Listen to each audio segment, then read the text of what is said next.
Hi everyone, I'm William. And I'm Ebon, and welcome to being distracted by the reflection in my glasses. And welcome to the Thick and Thin podcast.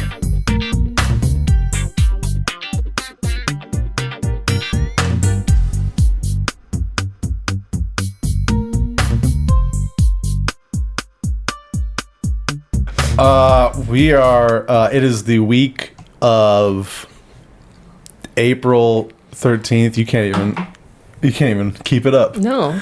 It's so Because I'm a annoying. novice podcaster who wants to, actually be seen and not distracting. Right. We are here on the week of April 13th, the year of our Lord 2025, and we are recovering from a late night. Yes. We went into Los Angeles, the city of angels, California, and we went to a play. Yes. We dipped into your fandom wheelhouse this time. Yeah. Oh, I'm wearing the shirt. Let me put it on the thing. Harry Potter and the Cursed Child. Yeah, so we went to the Pantages, the only place we go to see performances. Well, we went to the Dolby once, but that wasn't for a play. I've gone to see a play at the Dolby once.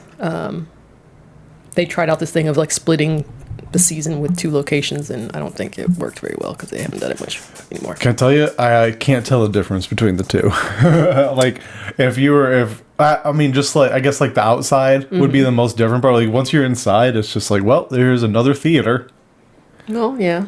They tend to all kind of check all the same boxes at some point. Yeah. So, I think. I fucking loved it. I loved every second of it. I thought it did drag a little bit, but it was awesome. Yeah. It was awesome. Definitely agree. I was very skeptical going in, because I can't even tell you that I've seen a stage play outside of high school. You know what I mean? You mean not a musical? Right. Okay. Right. I'm sure that there were some that were done in high school by the drama class that we were forced to sit through. Forced to sit there. You know how they do. Yeah. Where they you're all going to watch their performance of freaking To Kill a Mockingbird or whatever. It's okay. Dang, y'all went deep if I you're don't think we did. We did what was the what was the Christmas one with all the dirty kids? Dirty Kids? Yeah, with all the poor kids, and then there's a Christmas pageant. It might be called a Christmas pageant. This sounds very Dickensian. Fuck, I can't think of it right now. I'll have to look it up. Christmas play with the dirty kids. Yeah. Somebody knows what I'm talking about. That's the thing. Somebody knows what I'm talking descriptor. about. It was a movie also. God, I can't remember what it is. You're not talking about Christmas Carol? No. Okay. Dirty Kids. Yeah. I got nothing. Poor kids, homeless kids with no parents, vagrant kids, some people might call them. God, I can't remember but they for whatever reason they got involved in a Christmas pageant, and then it was just fuckery ensued. Okay. But then it's a Christmas movie, so at the end of the day it's it has to be happy. Yeah, it's a beautiful thing, whatever the fuck. So I had I don't want to say no expectations. I guess I had low expectations because it's what can you do on a stage? I was shown with Wicked that I shouldn't have high expectations going into a stage performance because they are limited. Yeah. At the end of the day, they are limited by what they can do. Limited. Sorry, couldn't pass that lyric. Should have been a movie from the jump. I don't know if you remember, but before the show started, you had specifically made the comment I wonder how they're going to do the magic stuff. And boy, did they answer your question and then some. Well, here's the thing. They didn't answer my question. They just did it. Well, they removed all your doubts. They removed my doubts. Yeah, but there was shit on there where it was genuinely a magic show. Mm-hmm. It was a magic show on top of being a play. Mm-hmm. Because there was some shit where it was like, we have no idea how they did that. Yeah, for sure. And like visually, like the time, there was one time they rolled like a bed out onto the and then somebody that popped in the bed. A person like caped over it, and then there was two people, and it's like, yo, that was so fast. Yeah, like just remember the opening scene. Characters came out in normal clothes, and then the light changed and it poofed, and now they have capes on. I was like, they had their robes on, like full robes. Yeah, that was awesome. Yeah, it it was impressive. Cool as shit.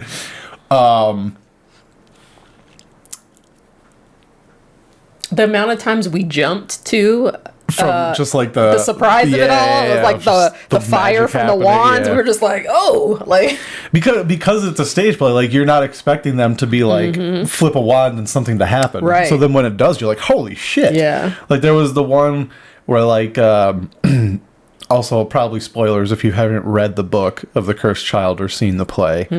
But there's a point where like Harry's in his office and he's talking to Hermione, and she's like, "You're so disorganized, blah blah blah, your desk," and he flips his wand, and the papers actually move onto the stacks. It was like, what? How the hell did they just do that? It was there was some things where it was like, I have no idea how they did that. Yeah, no idea.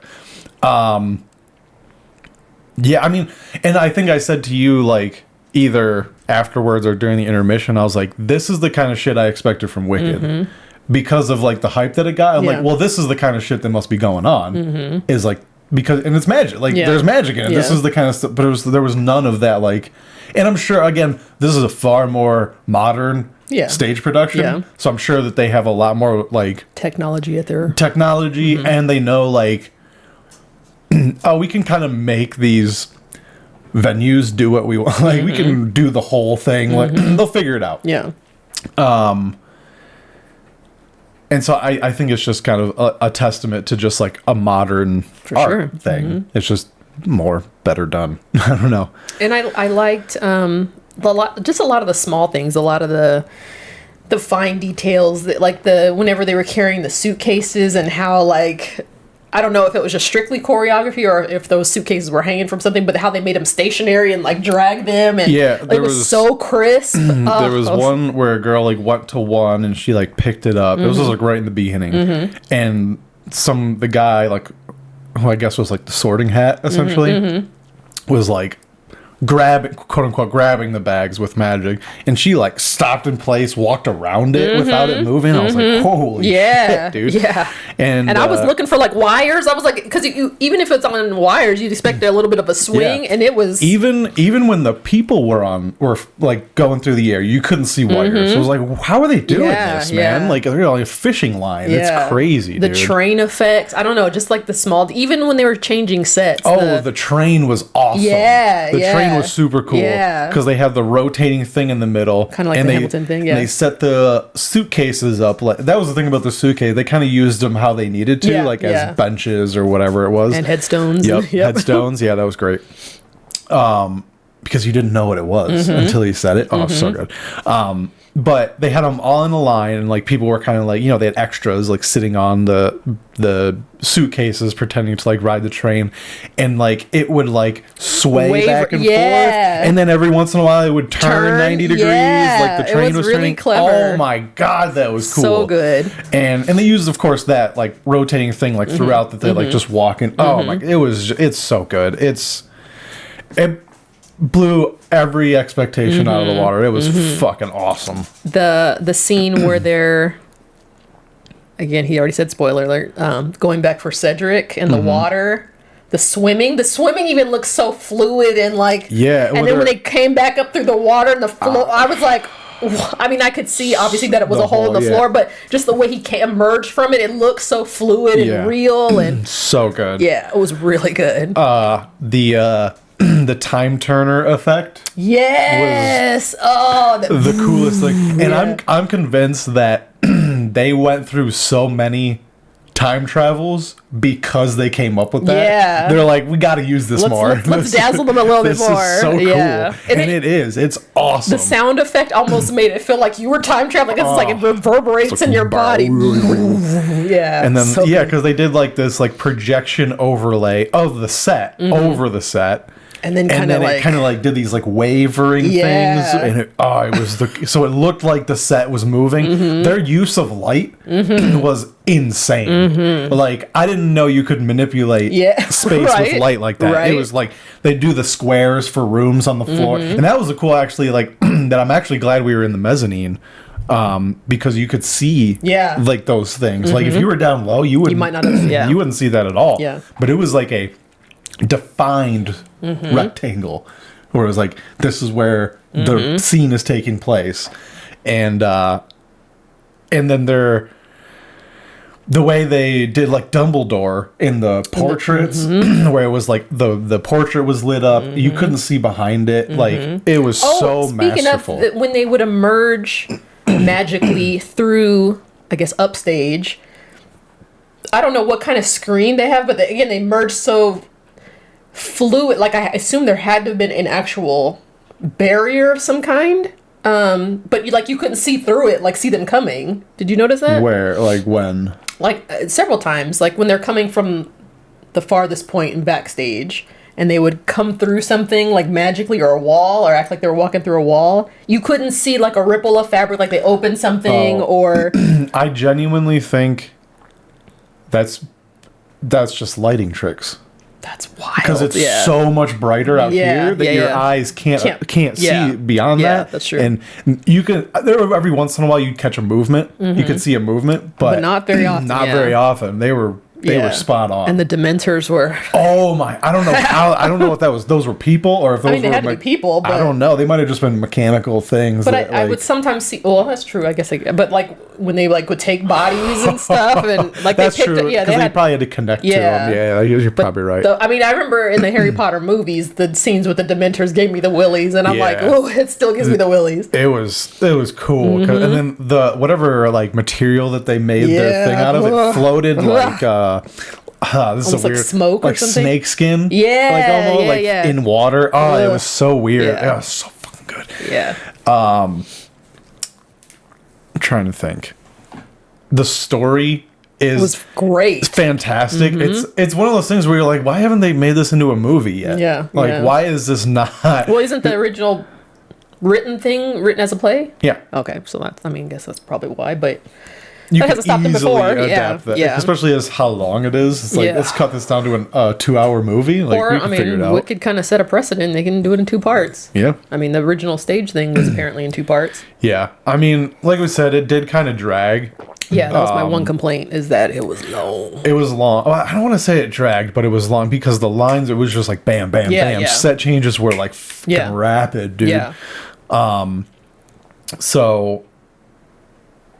but by the time they're like getting to like the end, it's like I don't know if I needed the part with like the Diggory girl or the quote unquote Diggory girl. Yeah. I don't think that was needed. I think you could have just done like the time travel stuff and like it changes the future kind of thing, and Scorpius has to go save Albus kind of thing like that. That's enough of a story. Yeah, that's fair. Like to have like the Diggory kind of thing, and then she's trying to like stop. It's like, this is a cool part of the story. It is a very cool part of the story, and I guess at the end of the day, it does kind of bring it full circle with Albus and Harry, coming to terms with each other. So I guess you do kind of need it. Yeah, like I said, the story was great. Yeah, it was just.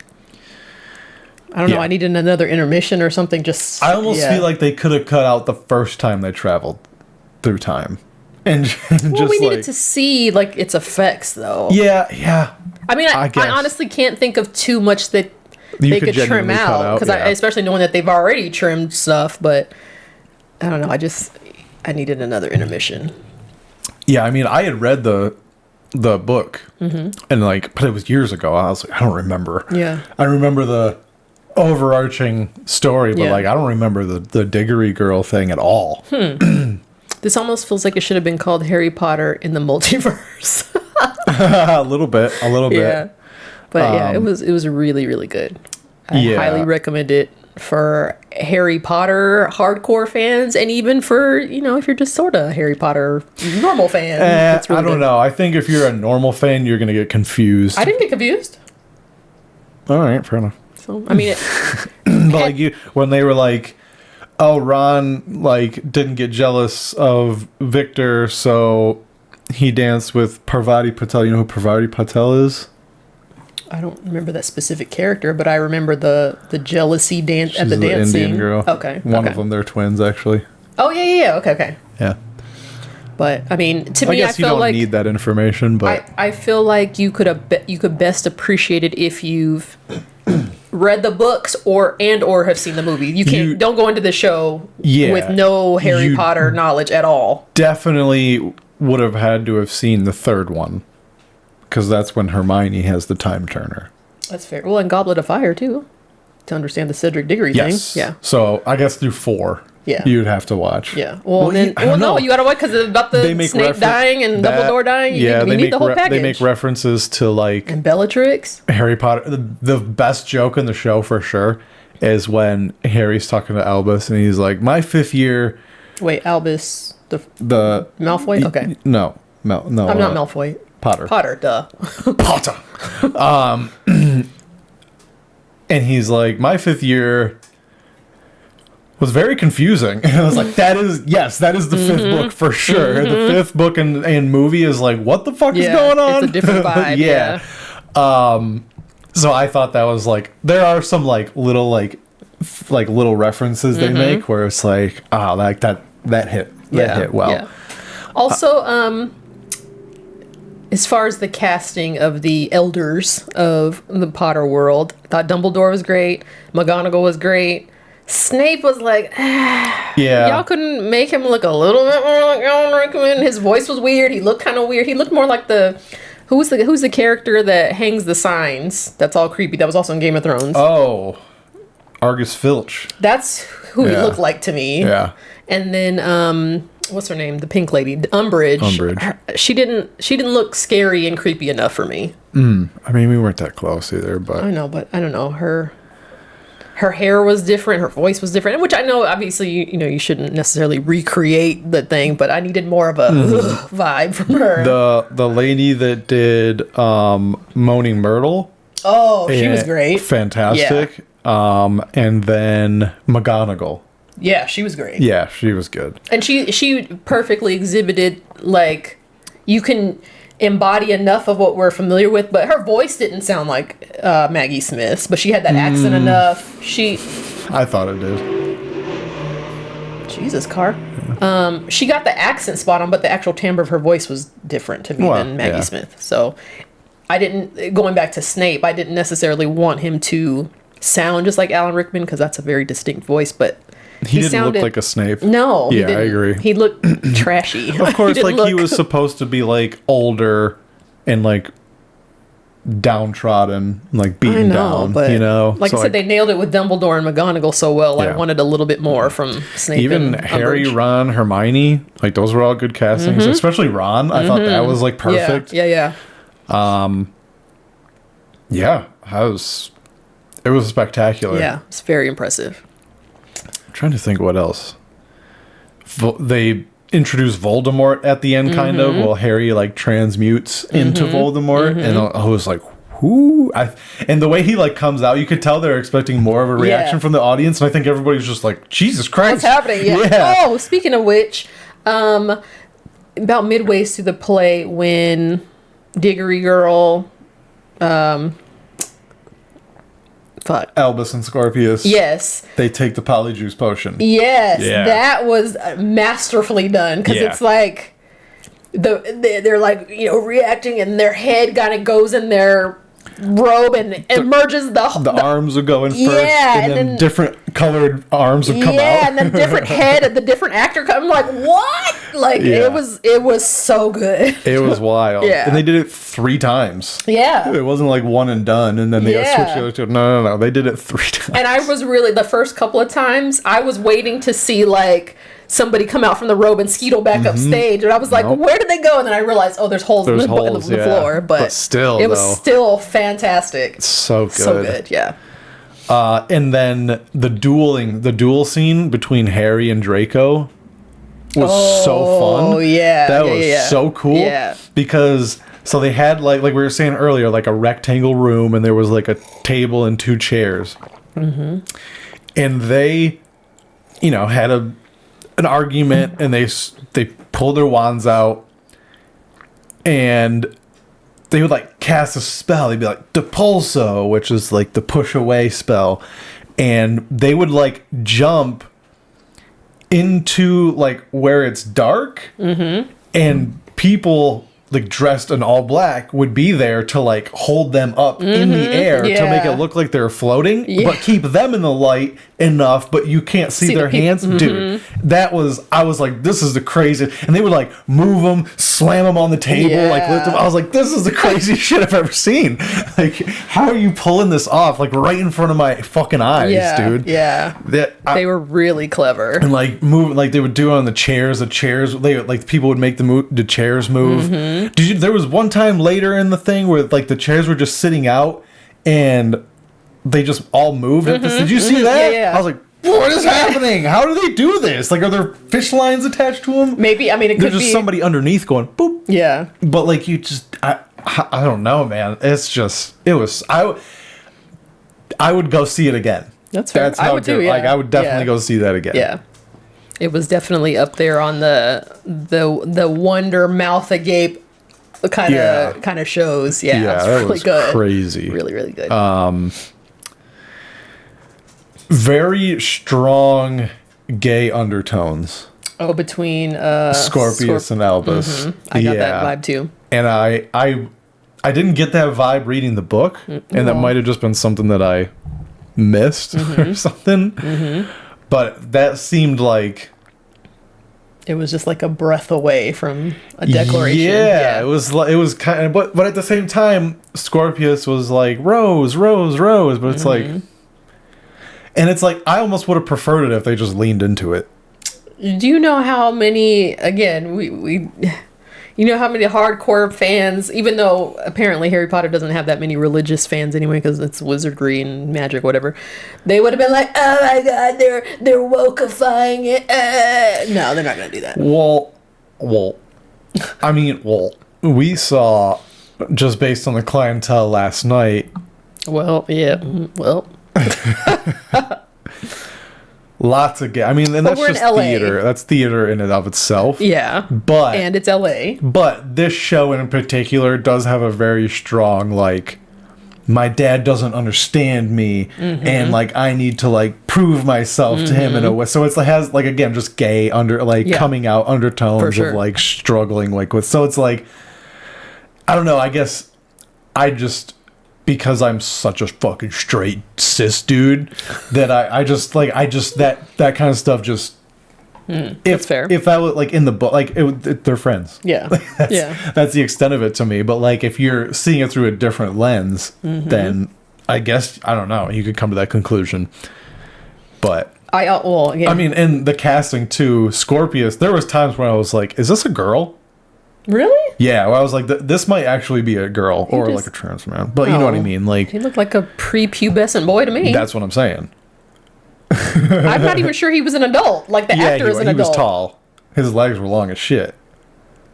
Well, maybe it's because we're far away, but he looked like a child to me. He just looked like a theater kid that never like developed muscular. That's fair. Stature, you know. I mean, he was perfect for the part. Oh yeah, he was great. Yeah. I liked, well, and again, not having read the play, but, you know, obviously, if you know anything about Harry Potter lore, as soon as they introduced him as a Malfoy, I was like, oh, here we fucking go. Like, here's the villain right here. The moment he starts talking, you're like, oh sweetie. Yeah. And it was like, for a good chunk of it, I ended up kind of low-key wanting to punch fucking Albus, the Potter kid. And I'm like, how am I liking a Malfoy and hating a Potter right now? Dude, they nailed it. Yeah. They literally took like the story that you knew and just like flipped it on its head in a way. Yeah. But not enough to where like it's not like Wicked where you're like, well, now I hate the Wicked or the now I hate Glinda. You know what I mean? It's like you completely changed how I view the Wizard of Oz now. Interesting. Whereas now you just have more context for the future of Harry. Like it doesn't make you hate Harry. No. Like, yeah, does he mishandle his son? Does he say a really shitty thing to his son? Yeah, he does. But you don't hate him. That's fair. He doesn't become the villain. True. You know, it's not like that. So there were a lot of moments in this play where there were some lines that were just like, cut deep. Like eliciting actual groans from the audience, like, ooh. Yeah. So. Yeah, it was great. It was like watching a movie. That's what blew my mind. It was just like, oh, this is literally just like watching a TV show or whatever. Yeah. Like that's how well done it was. It was amazing. If we ever have the opportunity to see this again, I'm loading up on caffeine, and I'm not having alcohol or a heavy meal. Show. Yeah. Yeah. Because towards the end, not that it was boring, but it was just like,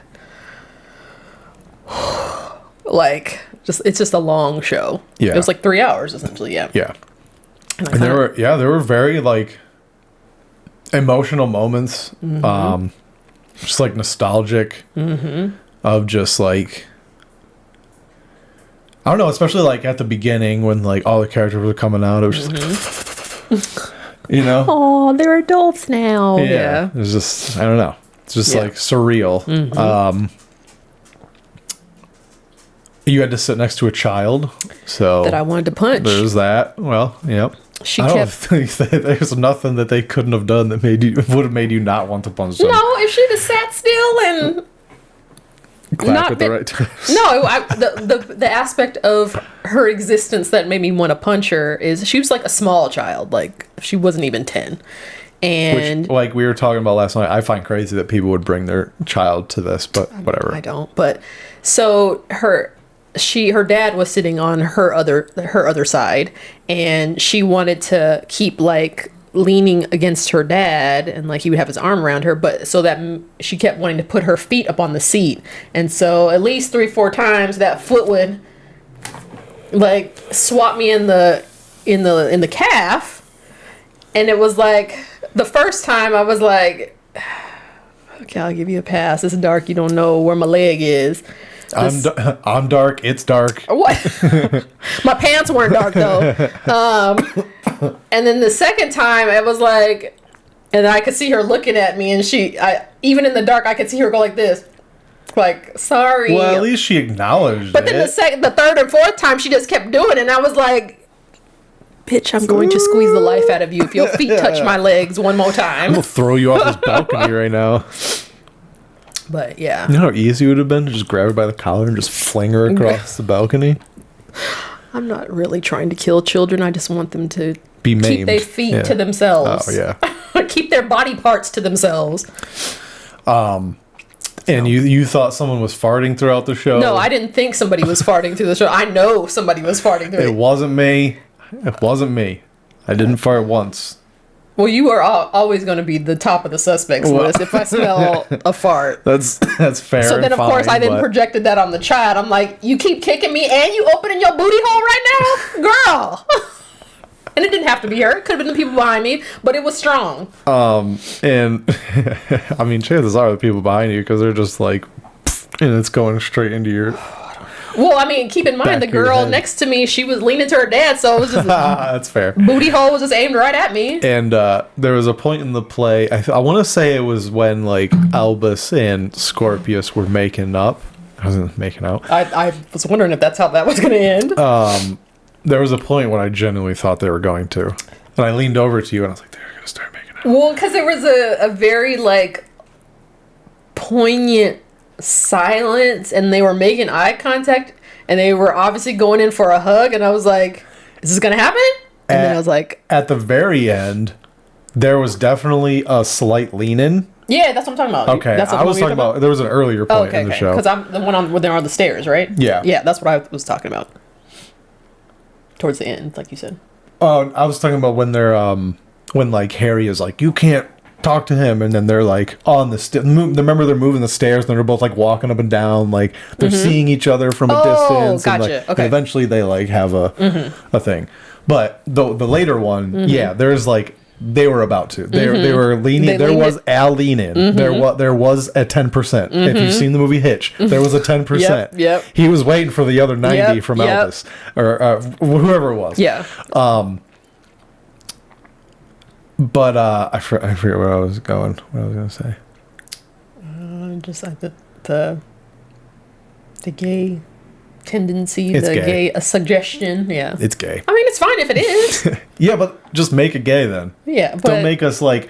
Don't make me be like, I think they're gay. Because then it's like, well, how do you know that they're gay? I gay think boy. they did it that way. They threaded that needle so finely so that They could deny those it's that confirm or deny. I cannot confirm nor yeah, deny. those that are okay with it can be like, hey, what's that? Da, da, da, da. But then if they're accused of it, they can be like, well, no, you weren't doing that. That's Yeah, your own, but Brian. if you're a person that doesn't like gay shit, you would probably be upset that he's gone with a black girl too. So like, True. who Well, fucking... I don't know if you remember when this show first came out on Broadway, there was a big kerfuffle about Hermione being black to the point where J.K. Rowling was like, I never said she was white in the books. I just said she had frizzy hair. A black girl can have frizzy hair. I was like, all right. I mean, she's not wrong. But I think if a black girl has frizzy hair, it's like, ooh, that's a... and they leaned in on there was no processed hair on them black girls on Hermione Sure. or Rose. But I don't know. Is that a word? Like if you see a black girl, if someone goes, man, I saw this black girl, she had frizzy hair, wouldn't you be like, ooh? You'd be like, No. Frizzy, isn't that not like what like a homeless woman would have? Well, it depends on who's calling it frizzy. Oh, okay. Black people don't describe kinky hair as frizzy. Okay. Usually other cultures describe our hair as frizzy. So to me, that's code for... You don't know how to describe black hair? Yeah, exactly. Interesting. That's my thought. Let's I've never in the history of ever heard a black woman describe natural hair as frizzy. We have other adjectives for Yeah. that. Frizzy ain't one. Yeah. So, yeah, the other thing I found interesting about it is you think that the main character is Elvis, but it actually ends up being like Scorpius. Mm-hmm. He's actually like more who it centers around. Yeah. I More agree. than which again, it's just such good storytelling. Mm-hmm. It's so good. But I think that also kind of is a little bit meta because just like the people within the world of this story, they all, they hear, Potter and they're like, oh, your dad, da, da, da. Like all the focus and the brouhaha and the hype is surrounded by Potter. And then for them to be like, no, it's actually not, So I like So that good. meta aspect of it. Tango. But it is like it always is. Mm-hmm. At the end of the day, it's always about Harry Potter. Yeah. I did, because, just given the title of it, I was like, well, who's going to be the cursed child? Is Harry Potter's kid going to be the cursed child? Is this Malfoy kid the cursed child? Is it technically the Diggory girl? Who is the cursed child, technically? Well, she's not. Oh. Huh. Like, the story took so many different avenues to where I was like, well, I don't even know who they're referencing. And maybe that's by design. I don't know. I wonder if Scorpius is actually Voldemort's kid. They never really Confirmed it, declare or confirm or deny. Yeah. I don't know. I guess it could be like any of the three. Mm-hmm. Oh, yeah. I don't know. Yeah. Pretty crazy. Yeah. Now you're thinking about it. Yeah. I don't know. But yeah, there's like absolutely amazing. The use of lighting and just like, man, like right before the intermission when they drop the dark mark on your bitch ass and just fucking oh God, it's so good. The music was odd. Yeah, the music was an odd choice. It didn't feel it wasn't Harry bad. Potter. It didn't feel Harry Pottery, but it wasn't like John Williams-y. No.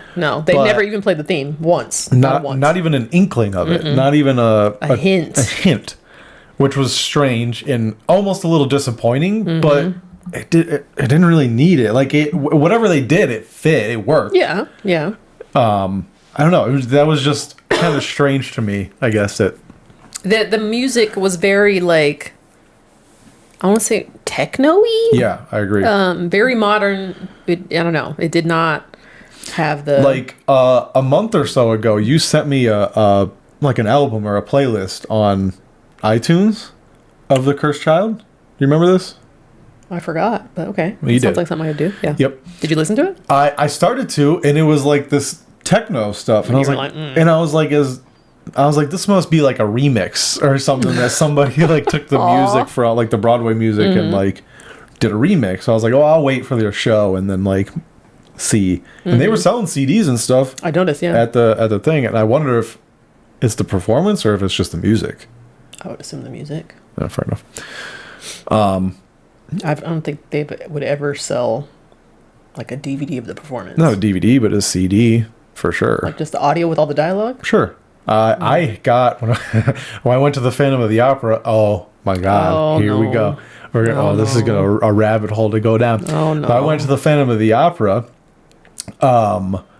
We bought. I mean, at the time it was a tape, but we bought a tape of not that performance, but of a recording of the show. And from what I know, it was the whole thing. Sorry. It's all right. Didn't turn my notifications off. Like I don't know if Phantom of the Opera is a true opera and that like everything is sung. There's no spoken dialogue. Everything is sung, right? Okay, I don't know. Technically, that is the definition of an opera. Okay. So in theory, you're not leaving anything out on an album. So that is the whole show. So that's when I've seen it, but I guess an opera is kind of different in the sense of, again, I don't know why they haven't put this on a movie or just done the stage play like how Hamilton did. Hamilton is this. People talked about after they put it on Disney Plus, whatever, that they wish more shows would do that. Yeah. But that's definitely not the norm. And I know and it that. doesn't even seem that other shows are following suit, even after the popularity of Hamilton. Which is crazy. Especially something like Harry Potter, where it's like that there's a built-in fan base. I mean, I don't. I mean, Hamilton's that's a stretch. Yeah. Like you have a built-in fan base of like hip hop and history, but how often do those Venn diagrams overlap? Right.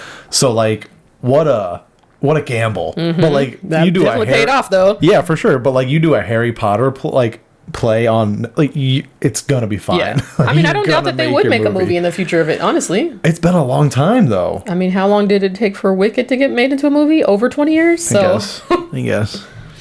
I wouldn't rule it out. I don't know.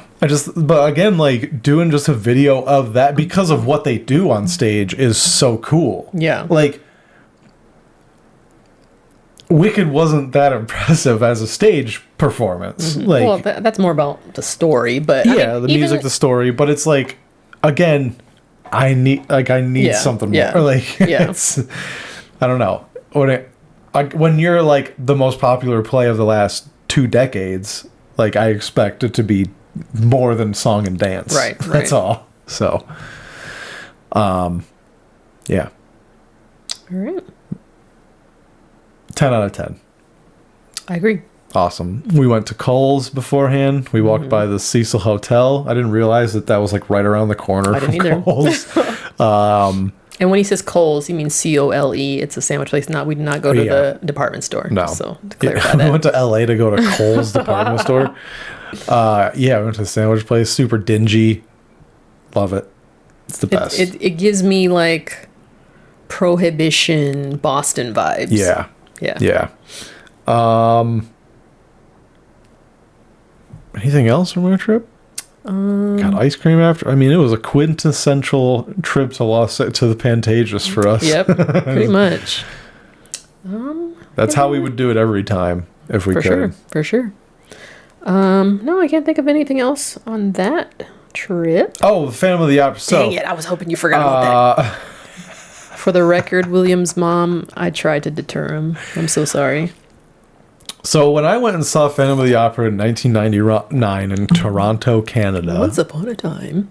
Yeah, once upon a time indeed, because it's a fucking fairy tale. I'm so sorry. I was told by my mom that the person playing the Phantom was Gene Simmons.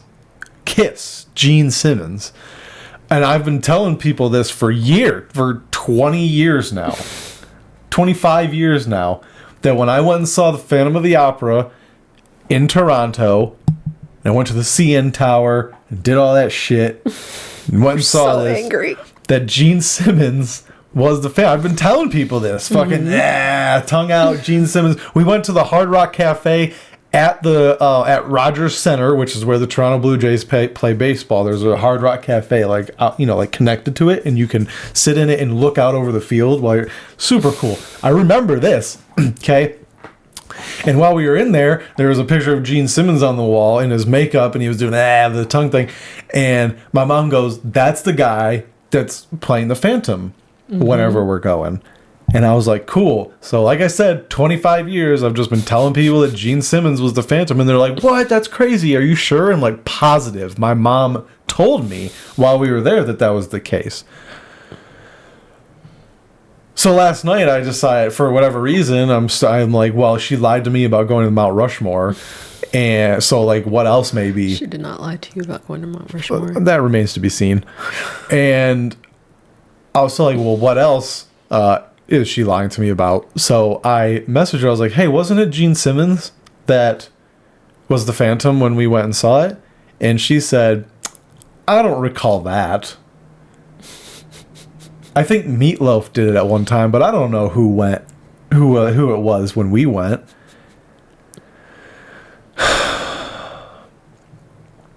That's why I have trust issues. It's like you can't just be lying to kids and then not tell them the truth eventually. Turns out, I looked it up this morning while I was taking a poop. TMI. It was Paul Stanley that was the Phantom, not Gene Simmons. I mean, it's the same group. I cut her some slack on that. She's lucky it's still a member from Kiss. Dude, I'd be having a conniption right now. Remember the word conniption? Mm-hmm. I would be... Again, it's like you can't just tell your kids things and then, like, later on just be like, oh, no, that wasn't. I was just telling you that to shut you the fuck up. Is it possible? No. That she just misremembered. She got the group right. She's like, one of them, I'm trying to help you out. That's crazy. William's mom. That's crazy, dude. That one of the members you would get it was one of the most famous bands of all time. And you get them mixed up. If that would be tantamount to me, like, if I saw one of the Beatles in something and maybe it was Ringo and I'm like, George Harrison, I don't know, one of them. They all kind of sound and look alike. I mean, if it's not, but here's the thing: Paul Stanley and Gene Simmons were the two. It's like if you didn't know who Paul McCartney and John Lennon were, and like Ringo and they're like the background guys. Okay. It's like that's understandable. Okay. But if you weren't like, it's Paul McCartney and it ends up being John Lennon. It's like, how the fuck do you not know the difference between John Lennon and Paul McCartney? I mean, a non-Beatles fan might not be able to identify them. Whatever, dude. Is your mom a Kiss fan? I don't know. She grew up. She was like in her 20s. I feel like they're in the 80s, right? Yeah. I mean, there's a difference in being aware of them and being a fan. She was a fan of Meatloaf, so I imagine like that's adjacent, like that. I cut her some slack. It's the same group. Fuck Kiss. She just picked the wrong guy. That's how I feel. Fuck Kiss. Actually, I like Kiss a lot. Mm-hmm. Classic. Can't go wrong with Kiss. I wanna rock and roll all night. Okay, let's move on. You have Kiss Tourette's right now? And party every day. It's funny, like, when you listen to their music and then look at them, you're like, wait. Like, they're like... They don't look like what they sound like. No, they look like... Do you know the band Gwar? What? Gwar. How do you spell that? Gwar. No. Okay. I had to make sure that was... If you were putting your Michigan spin on it, or if it was actually pronounced... Oh. Okay, so this is the band Gwar. Is that his real skin, or is that a suit? This is probably a suit. Ew, it's all let's bumbly. bring up their website. Let's see what... this is surprisingly bright. So... I don't know if we can play this. I wouldn't. But they're known for like their like heavy music, and then like in their shows they like spray like fake blood on the crowd and shit. Oh, It's like it's wild stuff. But this is like kind of what it's in the same vein of ew. you would expect Kiss What to is more that? be like. That looks like his whole crotch has been blown off. Don't make it. I've never listened to them, and but I would love to go to one of their shows. Ew. It's so funny, dude. That's disturbing to look at. But they do like heavy metal, of course, and that's what you expect. I mean, I wouldn't assume they were doing some pop looking like that. Exactly, but when you look at Kiss, you wouldn't expect them to be like, I wanna rock and roll all night. You know what I'm saying? It's like, what the fuck is this? Like, hilarious. I love it. I do want to go see them, actually. This looks fun. This is strangely erotic. Ew. Yeah. How do you feel about that? You want to go to one of those concerts with me? Why not? Because I don't want to spend the whole concert going like this. I think that's what they go for. My face muscles would hurt after a while. I don't think I can straighten out my face if I gotta look at that the whole time. Anyway, it's just weird. Like Kiss is like fucking rock and roll, but like really like their stuff is like kind of like tame. Yeah, for sure. At the end of it, I'm sure like at the time, it was like. I mean, I guess. I'm sure. I mean, I feel like I don't know. Actually, Metallica and stuff sounded more edgy than. Oh yeah, Kiss for stuff. sure. That was way heavier. That was about the same time. Yeah, you're right. I don't know. It's very like you would expect like Metallica or like Megadeth, like those kinds of bands to dress like the way Kiss does. Yeah. So it's just strange that they're like, we're the gods of rock, and they're just like playing in standard tuning. You know, it's like, dude, drop D. Sorry, that's a reference for only people that play guitar. Okay. Because I was like, oh, Any hoodles. What do you want to do now? I've gotten that off my chest. I don't know. What you think about? Also, Paul Stanley's not nearly as cool as Gene Simmons. We can all agree with that, right? I mean, he's not as prominent, recognizable, and notorious. Yeah, but, you're I mean, goddamn right. If I heard a recording of either of them singing, I wouldn't be able to be like, oh, that's Gene and that's this guy. Yeah, no, definitely not. Me neither. But they're the leads for Kiss. I mean, lead vocalist. Oh, I didn't know there was more than one lead. See. Yeah, they're both the extent of my knowledge of Kiss. I know that song that you were just singing. I know Detroit Rock City. No. All right. And I just know that Gene Simmons is the tongue guy. But I wouldn't exactly call myself a fan either. I guess we need to watch Detroit Rock City then. That's a movie? Yeah. Oh, what's it about? I don't know. I've never seen it. Oh, you just know about it because... Well, how do you know stuff about it if you haven't seen it? Because I just pick up on shit. Oh, okay. I'm a sponge. I'm a pop culture sponge. I can't knock any useless trivia fiend because I'm one too. But yes. Trust and believe. All right. Moving on. That was our Pantages experience. Mm-hmm. You're welcome, Johnny Gold. If he's still listening, he's not. Oh. Now what? What do you want to talk about? You choose. Me? We have topics. So apparently direwolves are making a comeback because enough people didn't watch Jurassic Park to realize that's probably not a good idea. I don't understand. I don't either. Especially given... Hold on, I'm gonna cough. Especially given that Game of Thrones has been done for a while. Like, I kind of would have expected the trial of this to occur during Game of Thrones' heyday. So I'm like, why? I gotta be honest. I didn't know a direwolf was a real animal. Me either. I really thought it was a fictional thing. Yeah, I thought it was like a fantasy thing. Yeah. Like dire anything. Like that's shit that I see in World of Warcraft. Like I literally killed dire bears and stuff in World of Warcraft. So but it's like who wants to have a dog that's as tall on all fours as a whole man? Yeah, I thought dire was just another word for big. Yeah. What does it mean? I don't know. I mean, not in this context. I know what dire means in the more common. Extremely serious or urgent. Yeah. presaging disaster. All right. That's a weird prefix for a... Threatening. Wait, go back. Mid-16th century from Latin, dearest, fearful, threatening. Okay, I guess. What's the difference between a dire wolf and a regular wolf then? Aren't they also fucking scary? Yeah, you would think. I guess a bigger one is bound to be more threatening. But it's like, I wish I just understood why. Like, why do we want these back? Should we listen to this? Can we do that? It's news. That's public domain, right? Sure. Fuck it. Whatever. The recent claim that a U.S. biotechnology company resurrected the long-extinct direwolf through genetic engineering seemed to shock the science world. The species of canine, about the same size as a modern gray wolf, was native to the Americas but went extinct about 10,000 years ago. Colossal Laboratories and Biosciences. I mean, if that doesn't sound like a fucking end-of-the-world company, right? I don't know what does. The company behind the revived direwolf and based in Dallas said it is a scientific breakthrough for global conservation efforts. It is even trying to bring back the extinct woolly mammoth by 2028.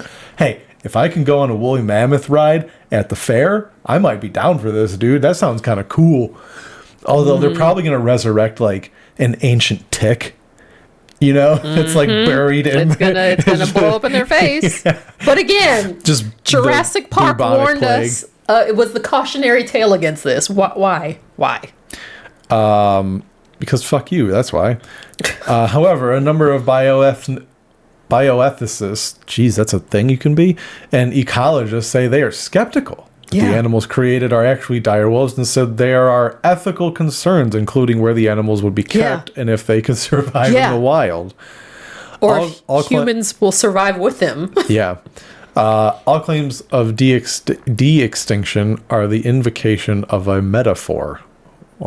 And these people are using way too confusing of words. And what they have produced and what they will at some point produce may be technologically impressive, but they are not and never can be the actual previously extinct creatures. Okay, I get what you're philosophically speaking. Professor of philosophy. Go figure. Only adult direwolves can raise a direwolf, and there aren't any. One thing that we know for sure that they are not any. Basically, they're gone. Yeah. All right. I mean, they got a point. I go. Well, I certainly hope that they're not going to be like, hey, let's put one out in the wild so they can get their, natural instincts back, and then take out the whole human race. Yeah. Because they did some dumb shit. Direwolves lived in a variety of habitats, including plains and mountainous areas of North America and arid areas of South America. Yeah, fuck that. I don't want them here. If they're going to be in, like, Siberia, that's fine. Give them to the Russians. Fossils have been found in the asphalt pits in Rancho La Brea in L.A. Hell no, dude. So they were everywhere. So they were like coyotes, basically. They're just everywhere. Yeah. I mean, I don't probably because Game of Thrones, but I assume they were like cold weather polar bear version of a dog. I agree. Yeah, that would be my assumption, too. Especially given their color. So, yeah, we're fucked. I don't know. I don't get why. Why? Yeah. Pretty wild. Mm-hmm. I mean, they made a liger after Napoleon Dynamite, so I don't see why bringing back a direwolf was that different. What's better than two separate predators than blending them into one super predator? Yeah, maybe we can weaponize it. Because that's not going to backfire. I don't know. You don't want a direwolf? You don't want to be Jon Snow? No. You don't want to be Stark? I don't want to own a big dog. Let alone a wolf. I love all dogs, don't get me wrong, but as far as what I would choose to own / live with, it cannot be bigger than I can control. Mm-hmm. You ain't going to drag me across the pavement. Yeah. You ain't going to be able to reach things that I can reach. No, I need to be able to snatch your ass. Yeah, I would hate to have to worry about leaving my food on a normal counter. Bruh. That would suck. A direwolf's gonna open your fridge. Yeah. You shouldn't be worried about leaving it on the counter. That bitch gonna open up a fridge and cook some things. Yeah, he's gonna put the stuff he used on the grocery list. Yeah, exactly. Because I mean, just practicality. Like, how do you own one? There's no fence tall enough for that. You would need like a zoo cage. How do you train that? That dire wolf don't want to do something. He ain't gonna do it. You can't make a dire wolf do shit. You'd have to do it from birth. You'd have to get it from pup. Like the how Game did that of work Thrones. out for what's the magic people? How'd that work out with the training? They got his neck ate out. Yeah. It's not Penn and Teller, is it? Siegfried and Roy. Yeah. He thought he trained that one He sure and did. fucked around and found out. I'm just saying. Let's see. He put something else in here. So we're looking at our horoscope for this week. Is that what you're? No, well, don't make it sound like I follow horoscope shit. I don't, but I always occasionally like on Instagram stuff scrolls by and it's like, oh, compatibility, and I don't think we've ever talked about horoscope stuff. Do you even follow that or believe in it or no? Okay. I was curious. I was like, what does it say about our compatibility, quote unquote? So, oh, you want me to read it? Is this supposed to be our? You don't even know what sign you are? I do. Oh. This is supposed to like tell us our future. Like what is? Or to gauge our compatibility. Okay. We're only 60% compatible, apparently. Okay. Zoom in on this bullshit. Right. It says, take the conventional definition of power. Sorry. Take the conventional definition of power couple and turn it entirely on its axis. That's what you get when you combine the solar fire of Leo and the mysterious depths of Scorpio. Now this is accurate. I am very mysterious. You're right. Remember how I said that's the thing I do? Mm-hmm. I play mysterious. Okay. Both of these signs are individuals who were born to attract a lot of notice. They each have their own unique personal sense of style and inevitable levels of self-determinism, strength, and assertiveness. Where they differ, however, is that Leo and Scorpio have completely different ways of expressing their natural vitality and namely their volatility. Oh, because both signs can often feel singled out. They will both harbor feelings of being misunderstood. Okay, that tracks for me. I don't know if that tracks for you. While each handles loneliness differently, those uncomfortable feelings of isolation can be what initially draws them together. Okay, hold on. Let's pause right there. Okay. Because this is funny. Because this is, we have constantly said like we're introverted. Mm-hmm. We like being alone together. Mm-hmm. Like the amount of times that I'm just like, I'm gonna play games, but I would love it if you would just chill in here with me. Yeah. Like we don't need to talk. Yeah. We don't need to like come interact with each other. Or play. Yeah. But I don't know. I don't feel like isolated, but so I'm trying to put this together. You recently got gifted tickets to a Beyonce concert, which is next month at some point. And you were like, so you have like your friends that you're going with, and they got a hotel, so you were like, is it okay if I stay overnight? Well, I was asking is it okay in the sense of like, are you okay with being saddled with taking care of all our dogs? Not like, is it okay, like, I need permission, but I didn't want to, like... babies. I know, but it's like, are you okay with having to do more shit as a result of my absence? Yeah. Okay. And it was just, I don't know, it was just... And when you were like, I'm going to go to, like, this concert with, you know, my friends and stuff, my thought was, like... Oh man, I get the house to myself for an evening. Like, and it's nothing against you. Yeah. It's just, that's just like my personality. I'm sure like you have, I mean, I'm gone a lot more than you are. Yeah. And so like you get more of that than I do. Yeah. So like, but I'm sure there have been times where I'm like, I'm going here and you're like, okay, I can just like do what I want. And that's what, and again, it's nothing like I love spending time with you. I love the things that we do together. Just but like alone time. Yeah. Yeah. Just to like, I can just veg on whatever and just like not be like, not have the thought of like, oh, like, hey, now I have to go like have dinner with her, and like and again, not that there's anything bad about it's just a part of what I have to do as a boyfriend. I completely get it. Yeah, and so like, it was just funny to me that you were like, "Are you okay with that?" When in my head, I'm like, "Please go, fucking please go." But like this is like probably the first time actually that we'll be like apart for an evening, I think, or a night, a whole night. Yeah.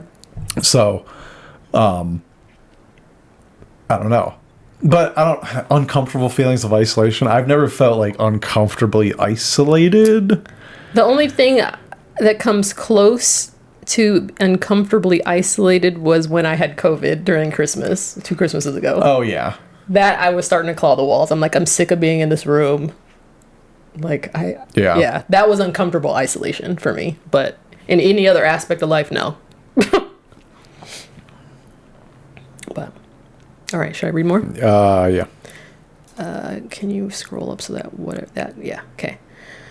Leo, ruled by the sun, definitely, because he's a vampire and I like the sun, is much more comfortable in the public eye. I don't know about that. With an outward-facing display of power. Ooh. That's what that face is. Isn't it? Yeah, look at it. Look at that. Did you see that, what you just made right there? Is that power? Oh, it's power. As the sign of the lion, Leos have an inherently regal quality to them, and like royalty, want to claim what is theirs by birthright. I mean, got royalty I feel like inside my DNA. Territorial in life. That tracks. When others don't understand that they have deeply held beliefs and a distinct point of view, and that they ultimately live to serve. Oh, well, I don't know about that. Leo's pride will be wounded. Scorpios. Oh, that was the wrong thing to say to a black person. What you don't understand is that you have deep beliefs and a distinct point of view, and you ultimately live to serve. Absolutely not. And then you go, no, because your pride is wounded. No. Scorpios, ruled That's by Mars, crazy. and in modern astrology, Pluto, express their will through much more subtle and secretive maneuvering. They know how to get their way, but don't feel that being direct and brash about it is as smart or strategic. For Scorpio, there is no fun in being too obvious. That's you. Others mysterious. Others may balk from getting too close to the Scorpion, worried their piercing looks and penetrating ability to see right through people's facades will lead them to expose. Cook, let these motherfuckers cook. Let's go. That is definitely you. That was spot on for me. I love that. Sure. I might copy and I might get that in a tattoo. Oh my God.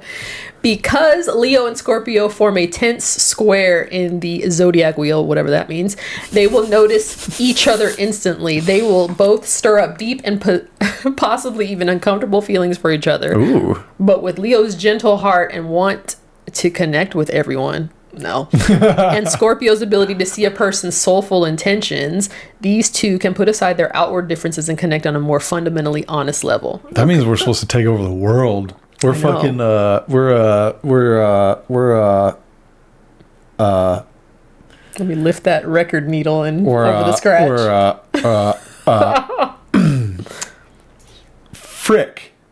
Frickin' Fran.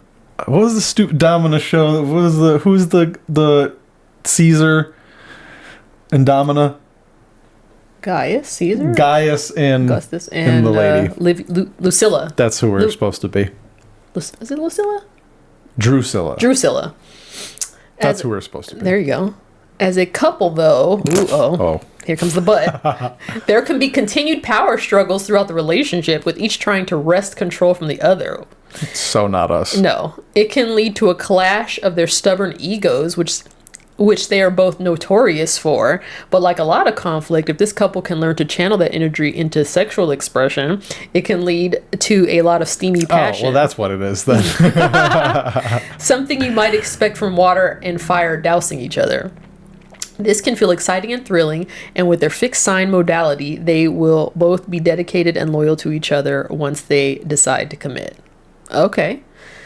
Scroll up a little. Damn, so we just be fucking good. That's what I was telling us. If these two can learn to appreciate their differences and combine the strengths of the other to ascend to whatever heights they wish to reach, Leo and Scorpio can be a force of nature. This is a pairing to be reckoned with. All right. If the conflicts can be too much for both to handle, this is a couple that can avoid that can avoid inevitably turning. What did I miss? I missed a word somewhere. Enemy. No, this is a couple that can avoid inevitably turning into enemies if they both rationally decide they'd be better off as friends. Huh. Jesus. Yeah, that was a bit much. I wasn't sure if I should have put Leo or Virgo, since I kind of straddle both, but I felt like I'd go with the Leo because that's usually more the problematic side anyway. Oh. Okay. Well, there's your daily dose of bullshit, folks. Yeah. I have no interest in believing any of that because it's so vague. It's like that could be anybody. Yeah. You know. And you're gonna read stuff and you're gonna put it into your, like, it's a self-serving bias. I've taken way too many psychology classes to like let this shit like affect the way I think about things. It's like there's nothing in my life that's led me to the conclusion that where the stars are makes a difference on your personality. That's way too far of a disconnect. And that's... Sorry, I got a burp. The thing with astrology for me is that, you know, there are certain traits, big traits that are ascribed to each sign, obviously. And it's like, enough of it is true that I'm like, is that just coincidence? Because like you said, it's like, well, how can stars really affect a personality? But then at the same time, I'm like... You know, like all the Pisces I know, it's like, oh, that's definitely a Pisces thing. All the Leos and Virgos I know, I was like, oh, that tracks. It's like, but there seem to be truth, but it's hard for me to rationalize why it's true just based on stars. I think the things that they point out can be true across most people. That's fair. But since you're only reading your horoscope, again, it's a self-serving bias. Like, you're gonna like find ways to fit it in, and they're vague enough, but they can just say that to anybody, and they're like, well, I have areas of my life where I'm mysterious, and I have other areas of my life where I'm like outgoing. So it's like, it's vague enough, but it's poignant enough to like let stupid people run with it, you know? Also, how much of astrology is a self-fulfilling prophecy? Like, if you're... Oh God, what is wrong? Allergies. Let me get a drink of water. Oh, man. Want me to edit this out? Yes, please, if you can. I know you won't, but if you can. Disrespect me. You put a clip of me humming when I thought that video wasn't going to be in the thing a couple episodes ago. Well, now I'm not going to edit this out because I'm going to keep that in. Anyway, how much of it is a self-fulfilling prophecy? Like, if you get exposed to the concept of astrology at some point in, like, your, you know, say as like a tween or teen, and you're like, oh, I'm that, so I must be that, then does that suggest that you should be that throughout your life? If you're introduced to it early enough. Yeah. It's possible. It's possible. It's like anything. You're gonna get influenced by stuff throughout your life.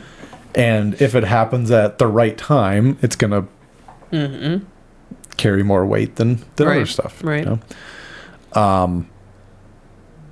I don't know. It's like one of those things where, like, all right, if they taught astrology in my science class in high school, I'd probably be like, all right, there must be something to this if they're teaching it in public school. I find it crazy that there are astrology classes in college. I think that's wild. I think that doesn't make any sense. True. I think it's just like, this isn't a thing. This like, isn't a verifiable this isn't a thing. science. Yeah.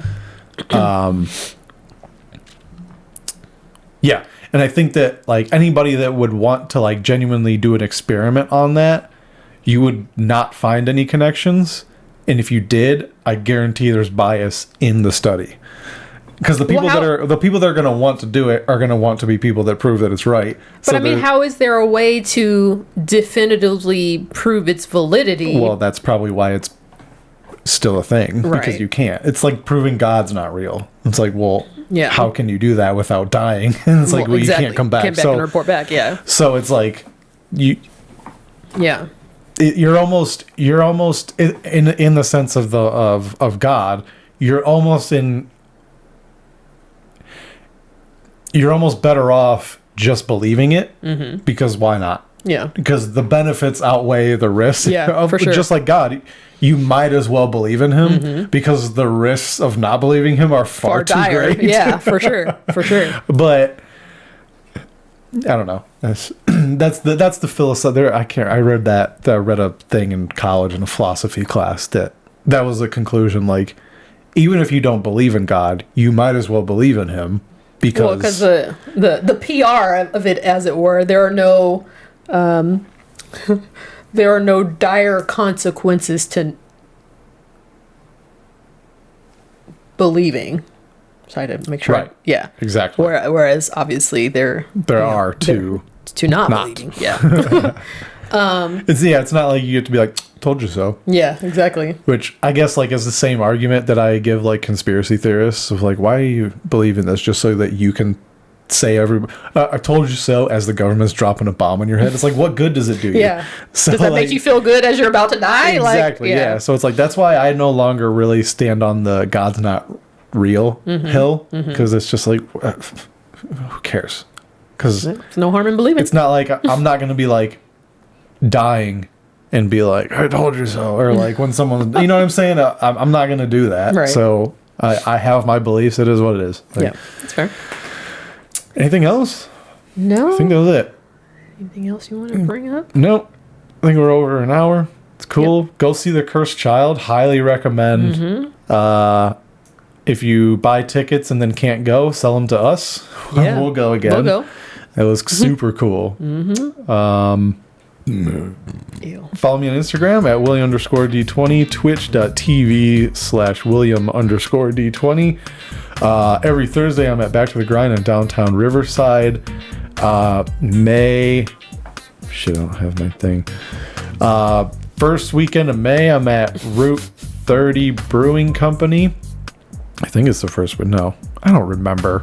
Do you want me to look up on your Instagram right quick? No, it's okay. Okay. Just follow me on Instagram, and all the flyers and stuff will be posted there. But I do have a couple shows coming up, so look for those.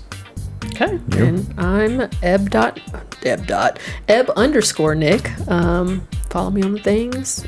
I just be posting funny and or goofy shit that make you go, So, yeah. Smash that like and subscribe button. Share it with your friends. And thank you for listening. And we'll see you next time. Bye.